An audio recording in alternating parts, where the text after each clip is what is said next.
கடந்த ஒரு வருடத்தில் பார்த்தால் அமெரிக்க பங்கு சந்தை இந்திய பங்கு சந்தையை விட பெரிய அளவில் அவுட் பெர்ஃபார்ம் செய்திருக்கிறது. இதை கேட்ட உடனே ஒரு பெரிய கேள்வி எழும். அப்படியானால் இந்திய மார்க்கெட்டில் மட்டும் முதலீடு செய்வது சரியா அல்லது யுஎஸ் ஸ்டாக் மார்க்கெட்லையும் இன்வெஸ்ட் பண்ணணுமா? கடந்த ஒரு வருட ரிட்டர்ன் மட்டும் பார்த்தால் நிச்சயமாக யுஎஸ் மார்க்கெட் தான் பெஸ்ட் ஆப்ஷன் மாதிரி தோன்றும்.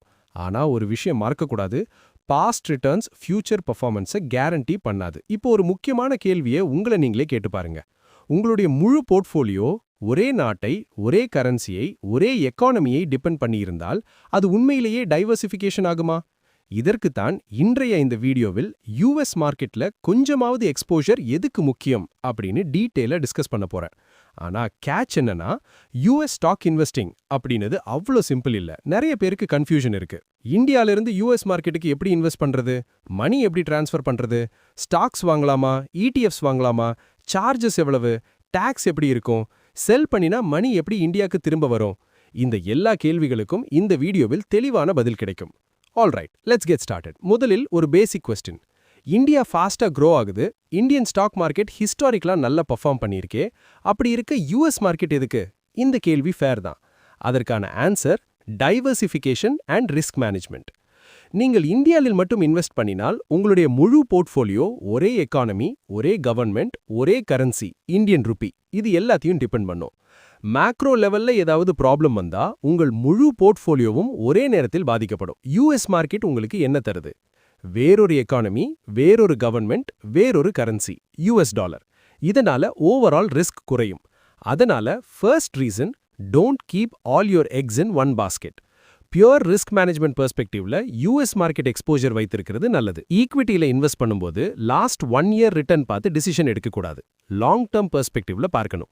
5 இயர்ஸ்க்கு முன்னாடி டிசம்பர் 2020 நிஃப்டி 13,500, இப்போ 26,000, அதாவது 90% ரிட்டர்ன். அதே காலத்துல நாஸ்டாக் 100 12,300ல இருந்து 25,000, அதாவது 100% பிளஸ் ரிட்டர்ன். இதுல இன்னொரு இம்பார்ட்டன்ட் ஃபேக்டர் இருக்கு, USD to INR அப்ரிசியேஷன். 5 இயர்ஸ்க்கு முன்னாடி 1 USD 73 rupees, இப்போ 90 rupees, அதாவது US market return plus currency benefit. இஃபெக்டிவா பார்த்தா US investment return 150%.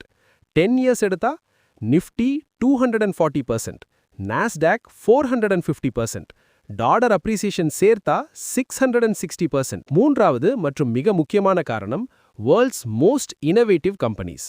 Google, Apple, Microsoft, Amazon, Meta, Nvidia, Tesla, இவை எல்லாம் யூஎஸ்ல based companies. AI, robotics, EV, cloud, space technology, ஃபியூச்சரை ஷேப் பண்ற கம்பெனிஸ் எல்லாம் யூஎஸ்ல தான் இருக்குது. இன்ட்ரெஸ்டிங் பாயிண்ட் என்னன்னா, நம்ம இந்தியன்ஸ் ஆல்ரெடி தினமும் கூகுள் யூஸ் பண்ணிரோம், யூடியூப் யூஸ் பண்ணிரோம், அமேசான்ல ஆர்டர் பண்ணிரோம், இன்ஸ்டாகிராம் யூஸ் பண்ணிரோம். அப்படி இருக்க கஸ்டமரா மட்டும் இல்லாம ஓனராவும் ஏன் இருக்கக்கூடாது? யூஎஸ் மார்க்கெட்ல இன்வெஸ்ட் பண்ண first step INR to USD conversion. அதுக்கு பயன்படுத்துறது LRS, லிபரலைஸ்ட் ரெமிட்டன்ஸ் ஸ்கீம். LRS அடியில ஒரு இந்தியன் ரெசிடென்ட் ஒரு ஃபினான்ஷியல் இயர்ல $250,000 வரை ஃபாரினுக்கு மணி சென்ட் பண்ணலாம். $250,000 என்றால் 2.2 crore கிட்டத்தட்ட. நம்மில் பல பேருக்கும் இந்த லிமிட்டை எட்டவே முடியாது. ஏர்லியர் டேஸ்ல bank visit, paper work, poor forex rate, 1,000 to 2,000 rupees charges. ஆனா இப்போ சிச்சுவேஷன் சேஞ்ச் ஆயிடுச்சு. யூஎஸ் இன்வெஸ்டிங்க்கு நான் பர்சனலா யூஸ் பண்றது இன்ட் மணி. ஃப்ரீயா US stock account, digital KYC, competitive forex rate. உதாரணத்துக்கு 10,000 rupees டிரான்ஸ்ஃபர் பண்ணினா $108 கிடைக்கும். ஹிடன் சார்ஜஸ் இல்ல. யூஎஸ் brokerage அக்கவுண்ட் ஸ்ட்ரக்சர் எப்படி? INDmoney uses DriveWealth, US based regulated broker. Important point என்னன்னா, stocks held by drive wealth, into money just interface.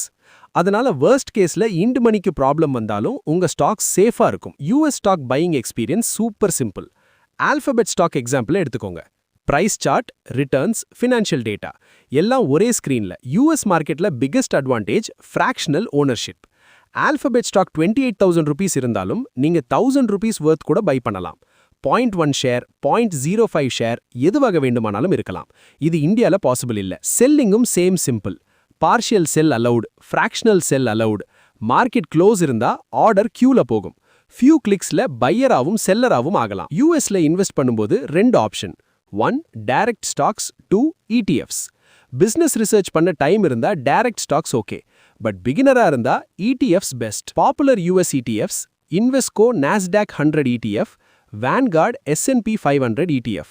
Nasdaq 100 top 100 companies, S&P 500 top 500 companies.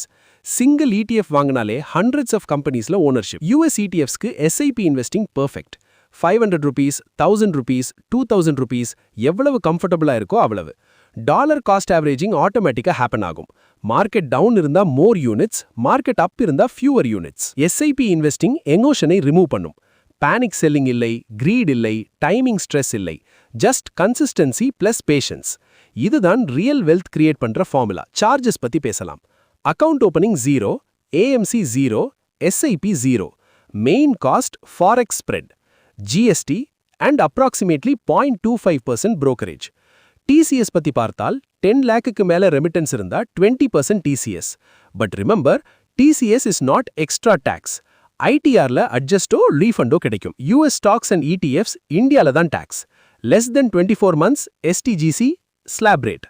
More than 24 months LTGC 12.5%. டிவிடெண்ட்க்கு USல 25% withholding tax. Double taxation avoidance agreement காரணமாக double taxation இல்லை. Mandatory disclosures. Schedule FA, schedule FSI, schedule CG, form 67. ITR 2 அல்லது ITR 3 file பண்ணணும். இண்ட் மணில automated tax reports கிடைக்கும். Exit and repatriation. Exit simple. US stocks sell பண்ணுங்க, dollars credit ஆகும், transfer back to India. INR convert ஆகி பேங்க்ல credit ஆகும். No lock in, no restriction. Only forex spread cost. Bottom line simple. US market exposure, better diversification, dollar exposure, world's best companies. India versus US அப்படின்னு choose பண்ண வேண்டிய அவசியம் இல்லை. Small allocation consistent-ஆ இருந்தாலே long-term returns significant-ஆ improve ஆகும். Time in the market matters, not timing the market. If this video helped you, like பண்ணுங்க, share பண்ணுங்க, கமெண்ட்ல சொல்லுங்க. நீங்க US மார்க்கெட்ல இன்வெஸ்ட் பண்றீங்களா இல்லனா ஸ்டார்ட் பண்ண பிளான் இருக்கா? நெக்ஸ்ட் வீடியோல மீட் பண்ணலாம். Till then, take care, bye bye.